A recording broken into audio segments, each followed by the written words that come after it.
good to just delay the interviews and that. I think it's more profitable that we kind of work on the silence. So we could have interviews, but then that stirs up the thinking mind, which is okay.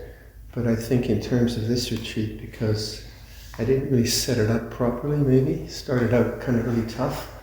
I should have done that. Apologies for that. But, so let's just delay the questions for Wednesday night? Wednesday night, and then we can go till 4 in the morning. All night long. Okay. And all night. Well, maybe not.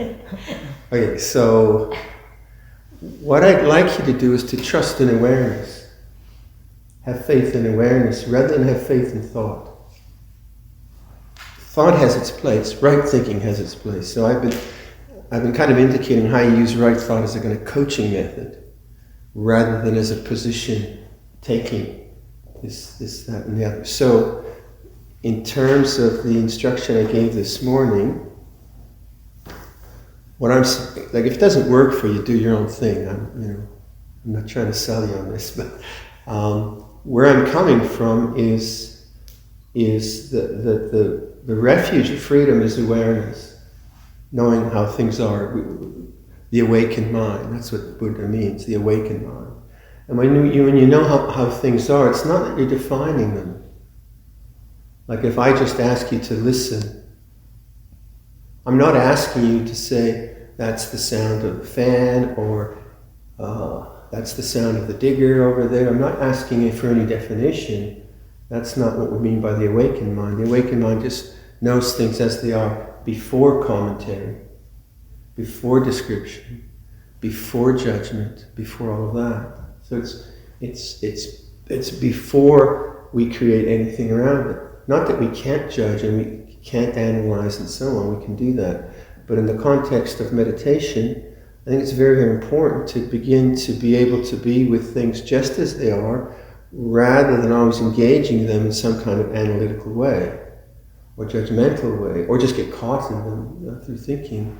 So if you, and going back to doubt, because Suryani was saying, well, yeah, but some of the doubts we need confirmation on the words we use. And that's a good point. I take that point. And I use words in a particular way where I'm trying to get away from the Pali. Because what I find is that people who have studied the Pali, then whenever they hear, not totally, right? But it can be a tendency whenever you hear the Pali word, you think you know what's going on. Oh yeah, that's dukkha. Oh, that's samadhi. And then there's a kind of, the danger is a non-reflective, non-investigative kind of attitude. Whereas the language I'm always trying to figure out language which will stimulate investigation. So if I say to you availability, that's something new to you probably, which to me is the same as non-attachment. But non-attachment is used so much, it becomes almost a cliche, and it has all kinds of other baggage around it. So that's why I play around with language that way. And I don't really want to define it in the Pali. I don't think I want to go there. I just want you to try that word and see how it affects you. And so that's my modus operandi, my methodology. But remember, Wednesday night you can ask. So we tend to like pick up thought, don't we? I mean, that's where our attention gets preoccupied. And then we don't like that. We tend to try to get rid of thought. And that's the big dilemma in meditation. That's the biggest dilemma, I think. So my suggestion today has been, one is that you somehow make an intention to awaken to the fact that thought has taken place. And that's different than repressing thought or judging thought or trying to get rid of it. So the way I encourage that is, in the moment there's the noticing that thought is taking place, to not then try to get rid of thought, but to awaken, oh, it's like this. Now that might not seem like a big thing, but you can, if you've been meditating well, very inadvertently, the mind will be thinking something, and as soon as you see it, you try to get rid of it, and you go to another object. It doesn't work, because it's still dosa in there. There's still aversion in there. So if you use more like, oh good, I'm back, it's like this, then your mind has the purity of presence, I would say. And then from there you can make effort. But if you don't establish the awakened mind as a conscious intention, I suppose, like it's like this. That's a conscious intention, right? It's like this. There's no ambiguity there. And then you make effort in your meditation, then you're coming from the right place. But if you're just reacting to thought, it won't work, because you've never really awakened the mind. So that's one thing. And then I'm suggesting that, well, you could heighten that sense of awakening to thought by using this huato, the who is thinking suggestion. So then, like you're doing walking meditation, and you start thinking about home, and then you get to the end of the path. Then good, you're back. Rather than, oh God, I'm thinking, I must try harder. That's all ego.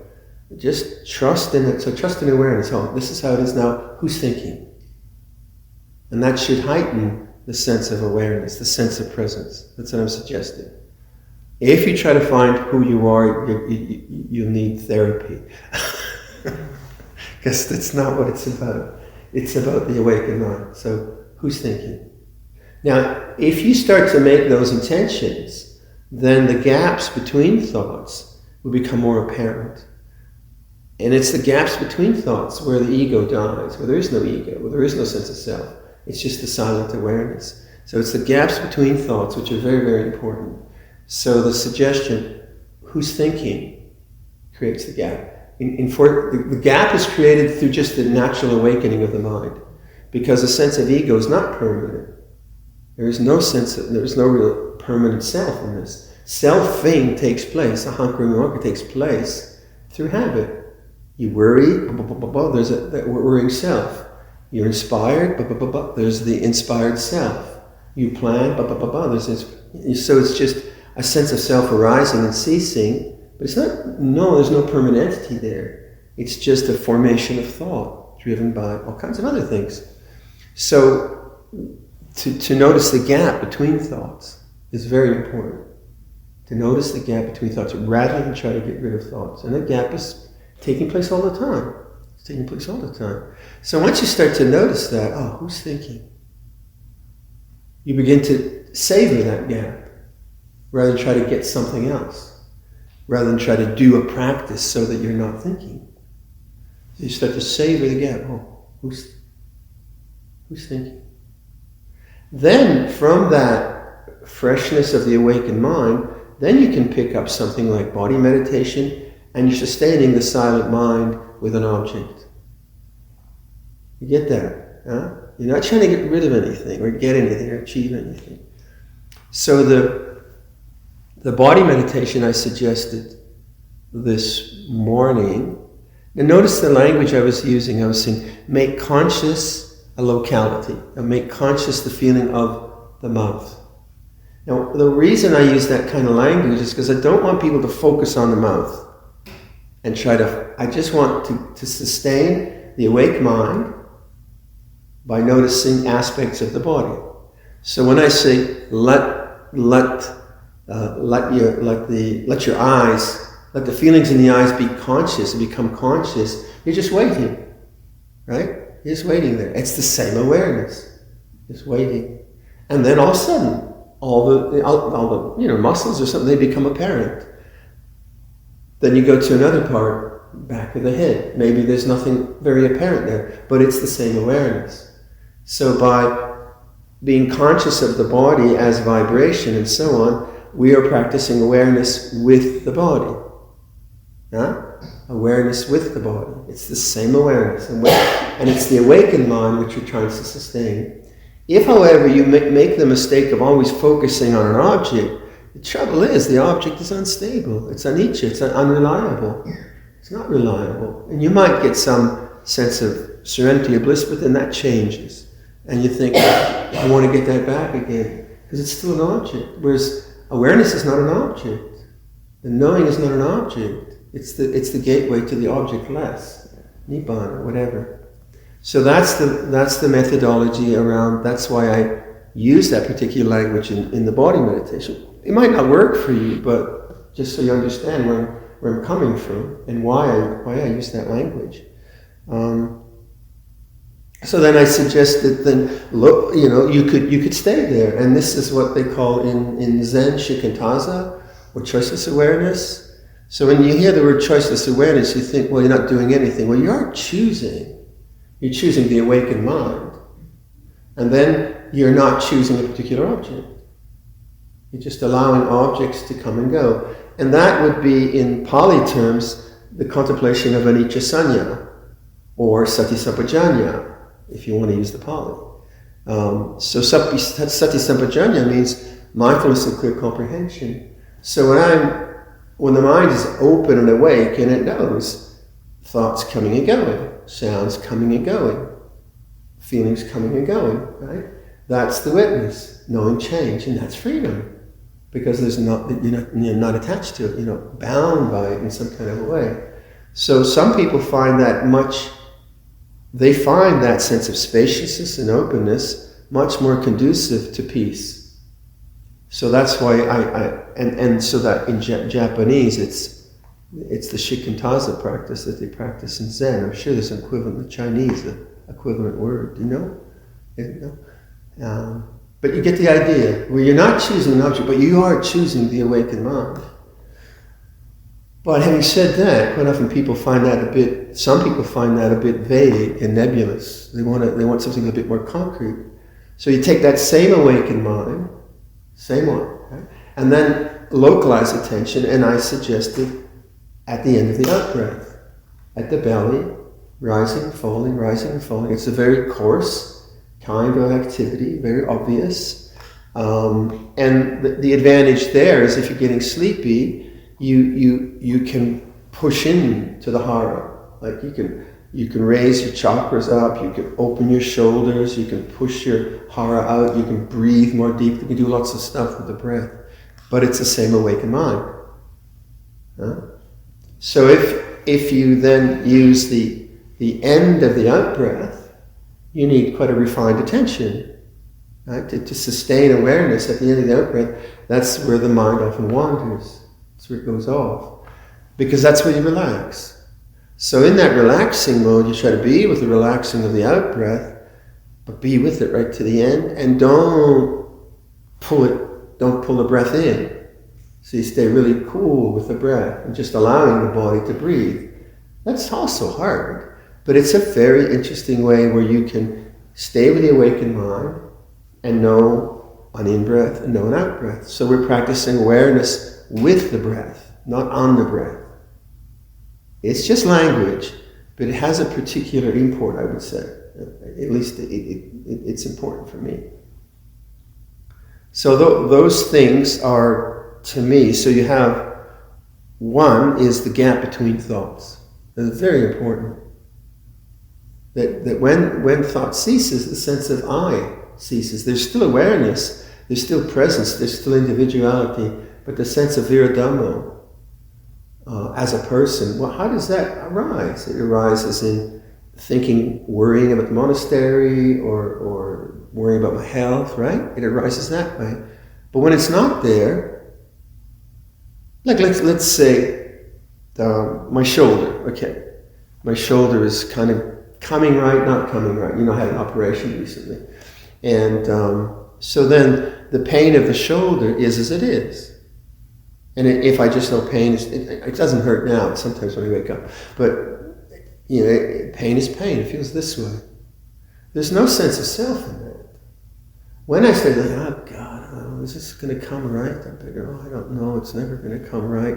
Worry, the sense of self gets born in thought. And then, but it's not permanent. And then I know, that worry feels this way.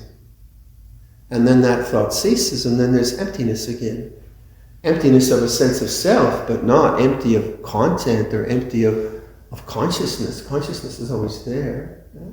So you begin to see that in the gaps between thought, there's the freedom for the ego. It works that way. I mean, it's pretty obvious. So rather than become someone who's trying to get rid of the ego, you just notice, oh yeah, worry, a sense of self arises with worry and ceases with worry. And the awakened mind knows that. And that's what we're trying to do. So I suggest if for these next 3 days, I was going to say 20 days, but we can't do that. For the next 3 days, we just focus on something really simple. One, understanding the awakened mind. What does that mean? It's not esoteric, right? It's like this. All right? Not complicated. It's like this. No definition, no words, just it's like this. You can feel lousy, you can feel happy, you can feel inspired, you can feel depressed. All of that is just changing stuff, right? But the awakened mind just knows, oh, it's like this. Try to understand that. That's so vital to freedom. If you don't understand that, and then how do you heighten that? Notice the gap between thoughts. Some good bodily meditation, but always from the awakened mind. That's always the kind of platform you're coming from. Take something like inspiration. Okay, let's say I rattle off something and then you feel inspired, right? Hopefully. Maybe not. Okay, so then you feel inspiration. And then you walk away. Inspiration is not reliable. It cannot last. Inspiration is a sankhara. It's constructed. It's dukkha. Now you think that inspiration is, in a way, inspiration is sukha, it feels good, but it's dukkha in terms of characteristic. In other words, don't rely on inspiration. Rely on the awakened mind. Right? So if you rely on the awakened mind, you feel inspired, maybe. And then 2 hours later, what the hell was he talking about anyway? Is it awakened? Does that really mean it? And that's the uninspired mind, the doubting mind. But if you understand the awakened mind, oh, this is doubt. It feels this way. So then you're no longer attached to inspiration and doubt. They come and they go. Right? And this is the way the moods of the mind work. So the awakened mind isn't inspired or uninspired. It has no quality per se.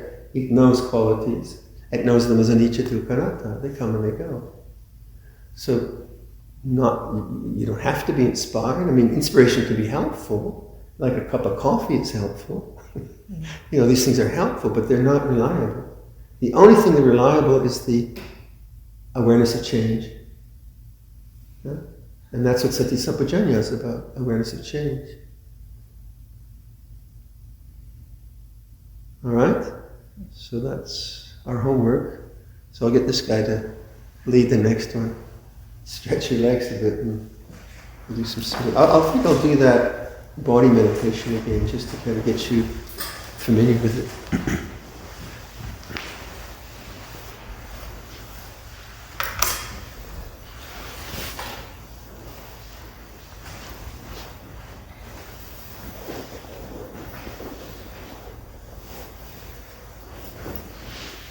Stretch your legs if you want.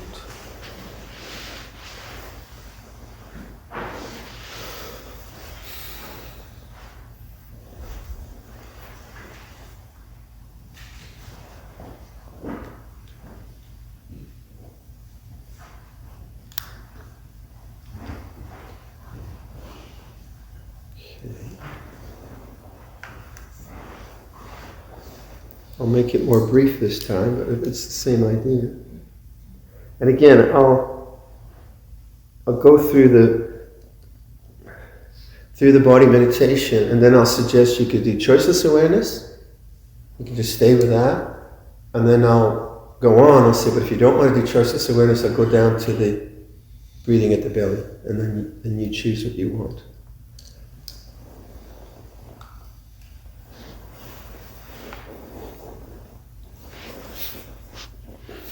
Again, taking care with your posture, really kind of embodying your meditation practice by knowing the body. So what does it feel like sitting where you're sitting? Make the feet, if you're on a chair, Make your feet really solid so it's nice and stable, balanced. If you're in a cushion, try to get the weight evenly distributed.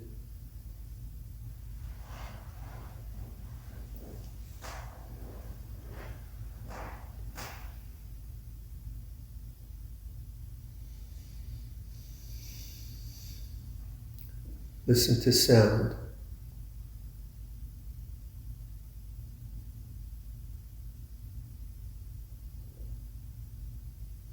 Awaken to the present moment by listening. No thought, no comment.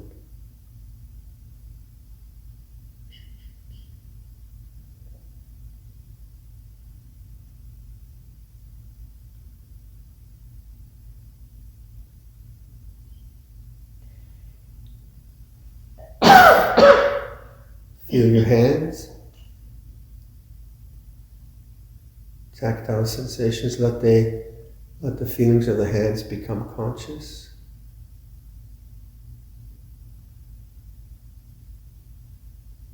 Let sound be conscious.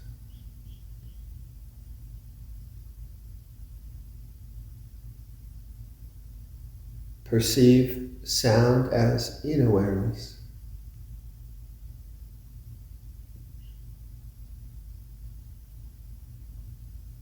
Perceive the feelings in your hands as in awareness. So awareness is the space, the conscious space within which sounds come and go, bodily feelings come and go. Be that awareness.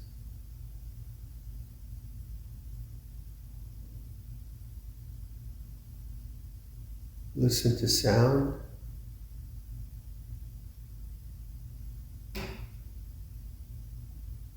Notice the changing nature of sound.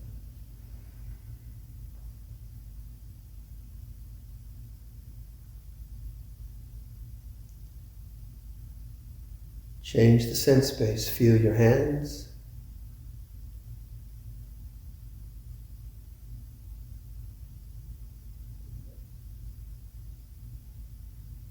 Sound changes to physical sensation.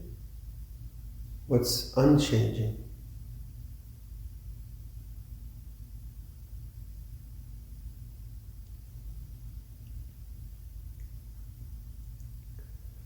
Bring attention to your face. Bring attention to your mouth. Allow the tactile sensations in the mouth to become conscious. So you localize attention and you wait, and things come into consciousness. Lips, tongue, teeth, upper palate, lower palate, vibrating in awareness.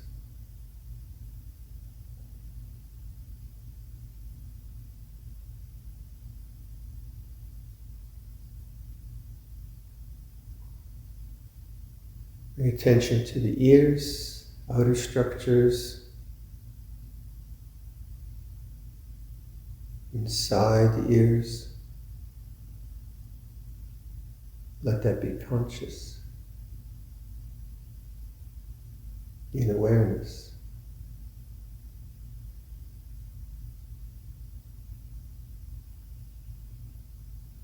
Feel your eyes. No, I'm sorry, feel your nose. Bridge of the nose. Let that be conscious. Nostrils.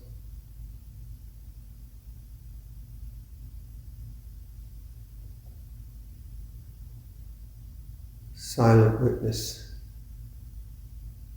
in awareness. The eyes. Feel the eyes. So if you're trying to look for something, your eyes get tense. You feel it in your forehead. You're not looking for anything. Receptive awareness. Let the eyes become conscious.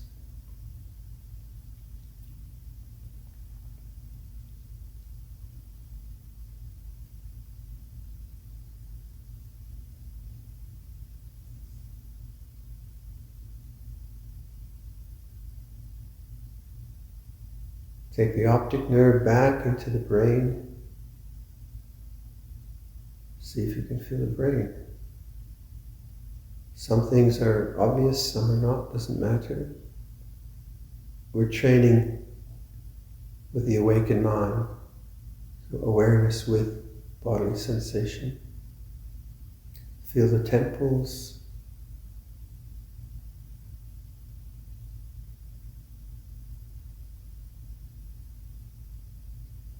Top of the head.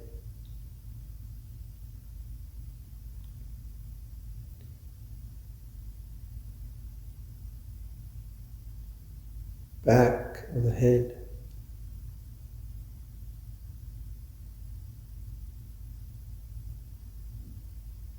Feel the whole head now as a mass of sensations, not as a concept.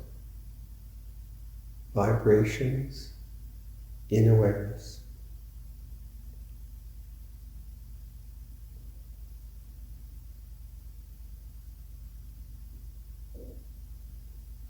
Feel the neck, front, back, and sides.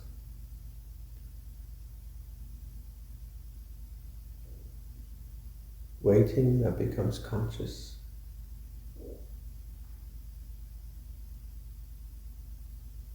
Feel the shoulders, feel the right shoulder.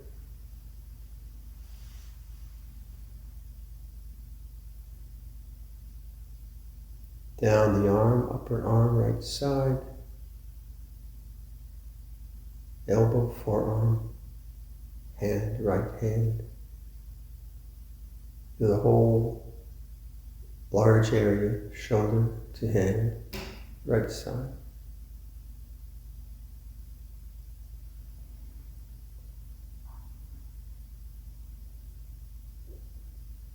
Left shoulder.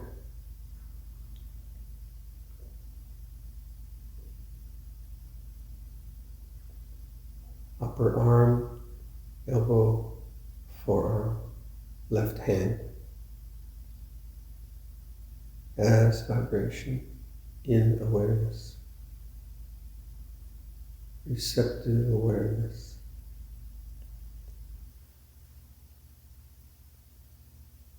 For both arms, shoulders, large area.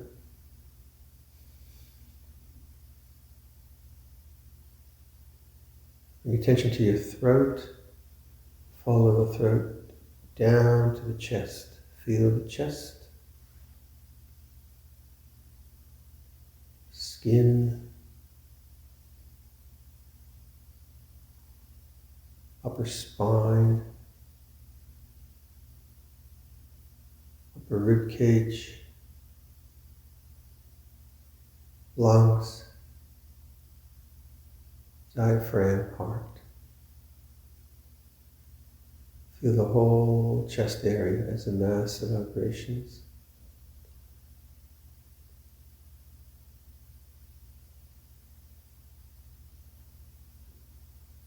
The abdominal area, lower spine, lower rib cage, belly, intestines, kidneys, liver, whatever you feel in there. Feel the whole abdominal area as sensation in awareness.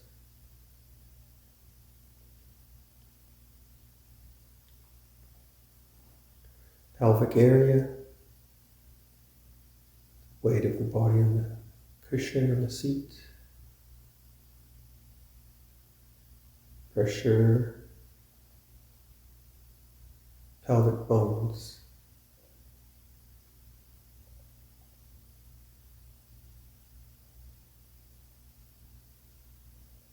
The organs in the pelvic area.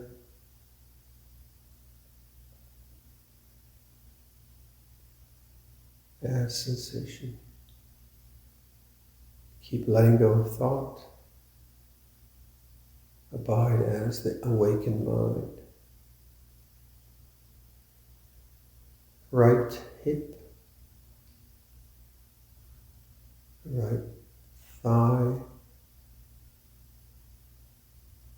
Right knee, lower leg, right ankle, and right foot. The whole area from hip to foot, right side. Let that be conscious.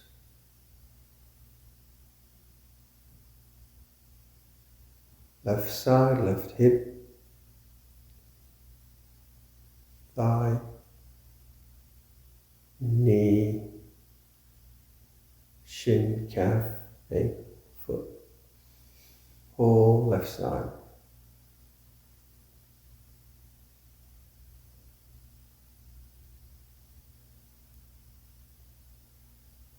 Both legs, torso,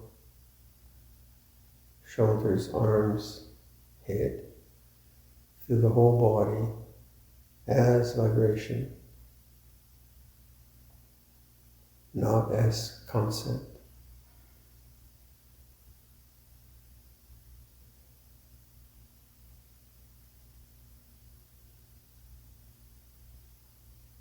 Does the sensation of body have a boundary?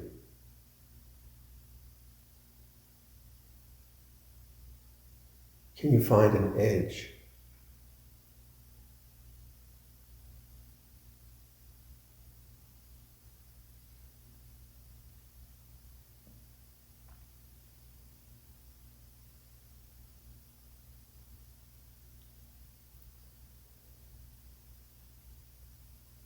Listen to sound in awareness.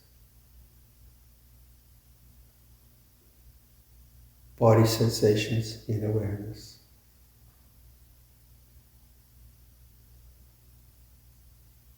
So now if you want, be that awareness. Don't choose to focus on anything. And just sit as witness, noticing the changes, thoughts, feelings, bodily sensations, sounds, pain, whatever, arising and ceasing. So it's open, awakened mind, non-becoming, non-resistance, availability.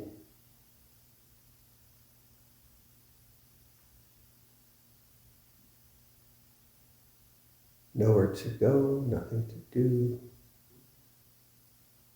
It's like this.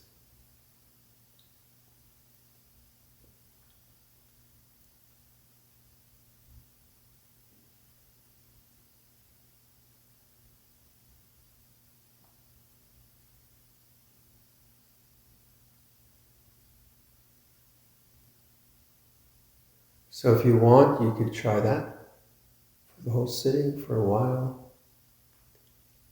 But if you find that your mind kind of gets lost in that, then you can localize your attention again. So to continue the exercise, bring attention to your belly. Feel the rising and falling of the belly with the breath. So try to take your breathing down there. If you're only breathing at the chest, bring it down into the belly. Make your breath deeper. So, breathing at the belly as sensation, in awareness.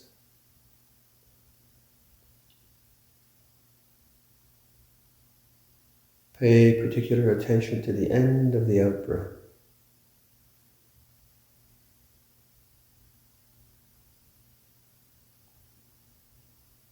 Right to the end of the out-breath.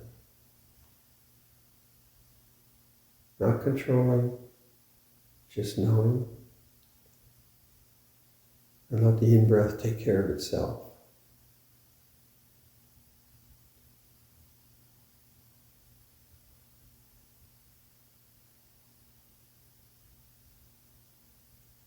So, choiceless awareness or practice of the end of the out-breath. I leave it to you. And I'll be quiet for the rest of the sitting.